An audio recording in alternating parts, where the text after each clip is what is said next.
What's going on, guys? This is Isaac here with Krietz Customs. Behind me I have a 2017 Chevy 1500 High Country that we just got done lifting. I'm going to go over what we added to this one. I'm going to start with the lift kit that we added, which is going to be the Rough Country suspension lift kit. This one's going to have the basic package that has the strut spacer. All it is going to be a spacer that goes on top of the strut, which is going to allow us to fit this bigger wheel and tire package and also raise that front up and match it at the back and just give it a taller stance.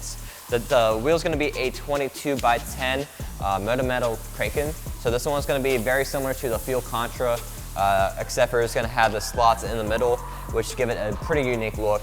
Also, this one's going to have a -18 offset, so it's not going to push the wheel and tire package out too far, but it is also going to give it a more aggressive look as well.